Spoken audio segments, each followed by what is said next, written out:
Welcome back. If you just joined us, you're watching the news at 10 live on Channels Television. A quick reminder of our top stories now. Gunmen kill 7 policemen in the Galadima area of Abuja. Police launch investigation into the attack. Protesters storm National Assembly demanding resignation of Senate President and the House of Representatives Speaker over constituency projects. But lawmakers accuse some government officials of organizing protests. National Assembly gives itself 2 weeks to amend the Constitution to pave way for the creation of state and community police. 12 boys and their football coach trapped in a Thailand flooded cave receive food and medicines for the first time in 10 days.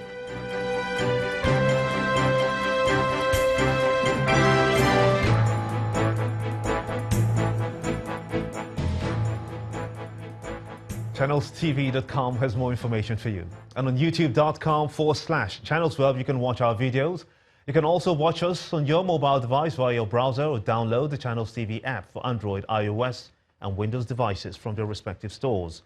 Besides giving you access to news and updates on the go, the Channels TV and Channels 24 app have an eyewitness feature that you can use to share those pictures, videos or news of happenings around you.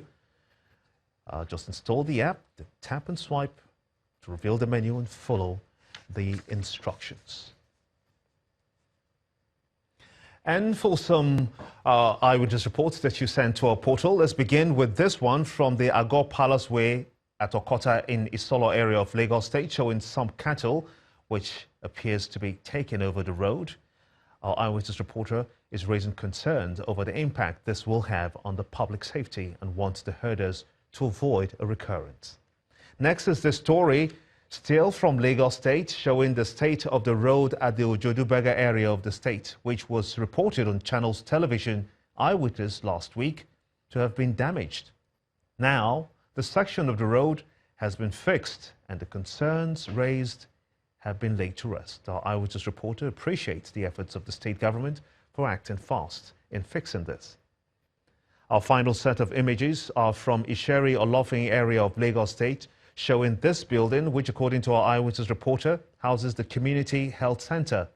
He's saying the state of the health center is deplorable, and that is aside from its being situated in an untidy environment.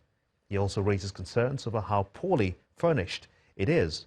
He wants the Lagos State government to look into this. We do sincerely thank you for sending us pictures, as we ask that you keep them coming. Let's keep our focus now on national security and the call for state police. And I'm now being joined by Opola Taiwo, who's a retired Assistant Commissioner of Police. He joins me on the news at 10. I want to thank you so much indeed for coming on the news at this time. Thank you. You know, this is a very interesting topic that we have been trading for a long time now. We do have a precedent from the APC, and you also have about 70% of the National Assembly from the same party, the APC. Do you think it's very likely, considering that up to this time, this is the same government that at some point didn't consider restructuring and the police, state policing rather, being part of it under the restructuring agenda, didn't look at that way? Why the sudden change of mind? It's not...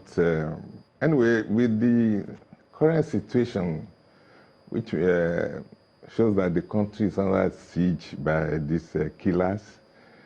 All hands are on deck now to make sure that the security is enforced and things are put to rest. But it is not easy to amend Constitution just in a jiffy, And before Nigerian police comes on the table, there are local government police. We have local government police. We have the state police before and Nigerian police. We have those three things, those three forces. But at 1968-67, they asked those policemen, the local government police, the state police to go, because the governors, the governors and the prime minister in those at that time were using them as as a tool against the opposition. Unfortunately, too, that seems to be the same narrative that we hear today. Do you think that the state governors, for instance, because it's close to politics and that 2019 is just knocking by the corner, is it those fears that the state governors will use the apparatus of state police in their own selfish interests?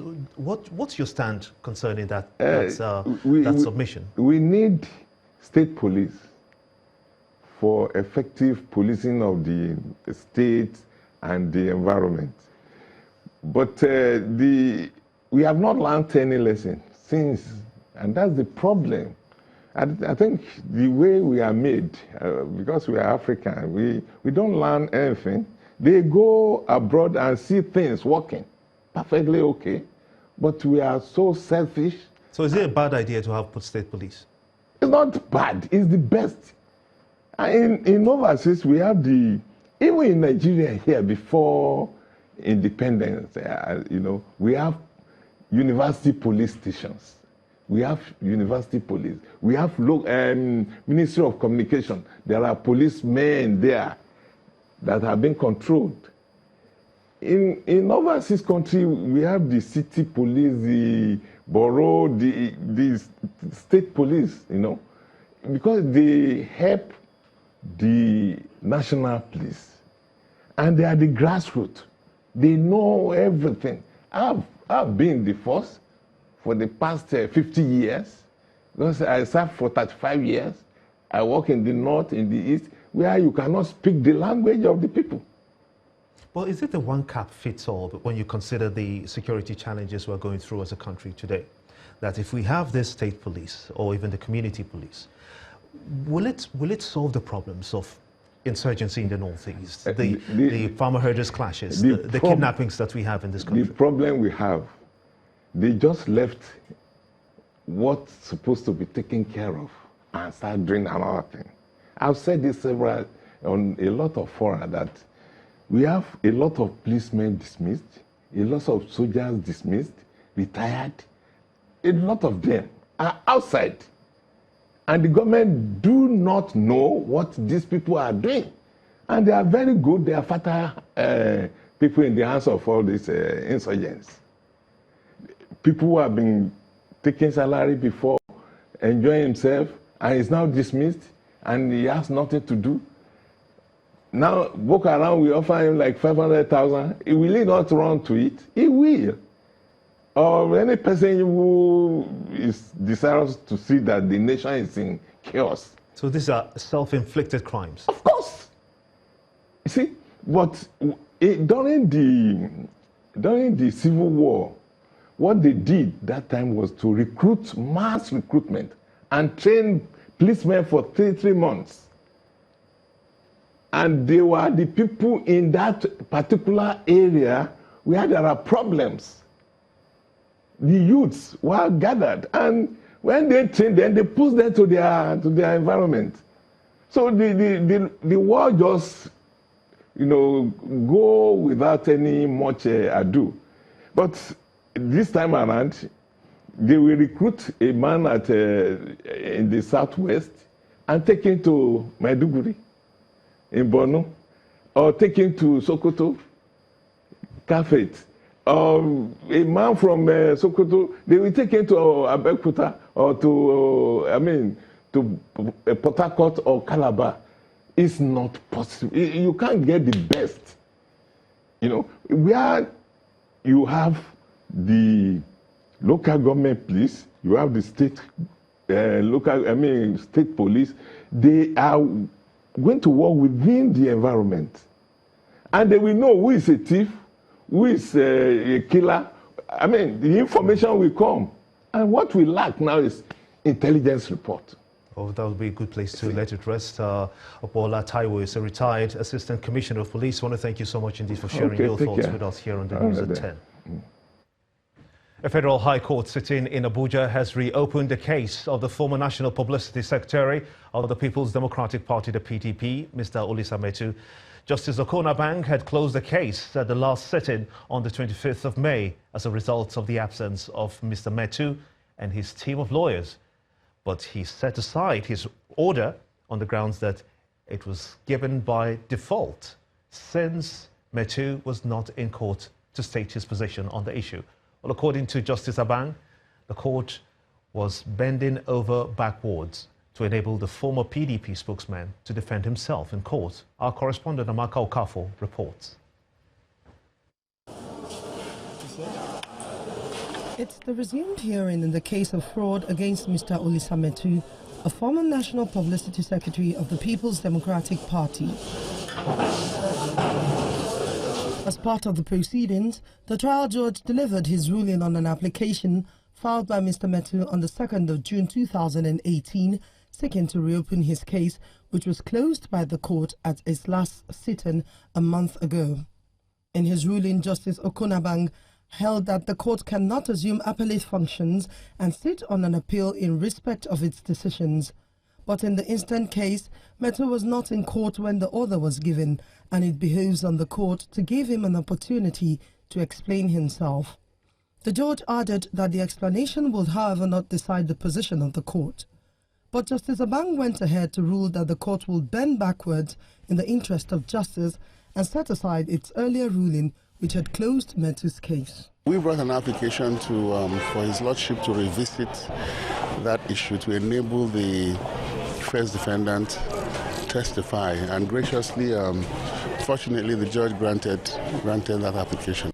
On his summons regarding Channels Television, the trial judge, after watching the relevant clips of the Sunrise Daily program broadcast on May 22, 2018, discharged a member of staff of Channels Television, Mrs. Maokbe Ogun Yusuf, as according to him, she had nothing to do with an attempt to prejudice the court, as she had not appeared on the said program. Justice Abang, however, ordered the Attorney General of the Federation to arraign 3 members of staff of the station and a guest on the program to determine whether they allegedly made statements that were prejudicial to Mr. Metu's trial. The judge, however, left out a representative of the Economic and Financial Crimes Commission who joined the discussion via phone on the grounds that he heard a voice said to belong to the EFCC representative, but he did not have a sight of him in the video clip. Prior to making the order, the trial judge noted that he had no jurisdiction to make findings if the said statements were indeed prejudicial, but that he only had the powers to refer the matter to appropriate forums that have the powers to determine whether the statements were prejudicial or not. One was said to be a Mr. Johnson, whose voice was only heard. He wasn't there in person. I think they contacted him on phone. So the judge said it would be speculative for him to make an order against somebody whose identity he doesn't know. So I think I give it to him that since that person was not physically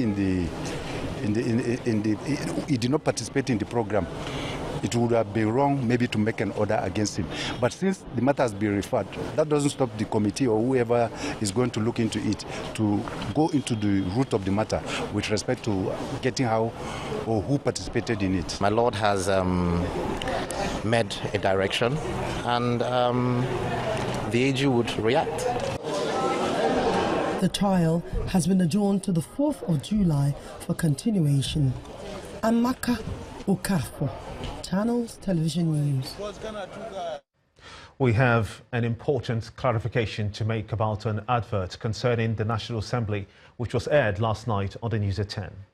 We played back an old announcement advising a new resumption date in 2017 for the National Assembly. It was a wrong announcement and should be disregarded. We hereby announce that the National Assembly has since resumed from its Eid al-Fitr break and has not announced any postponements. We thank you for your understanding. You're watching the News at 10 on Channels Television, reaching you live from Lagos. Let's quickly shift our focus now to our Abuja studios with Ibrahim Adra standing by for more reports. Ibrahim. Okay, I do understand that we have to go on a very quick break at the moment, and we'll return with more stories on the News at 10. Stay with us.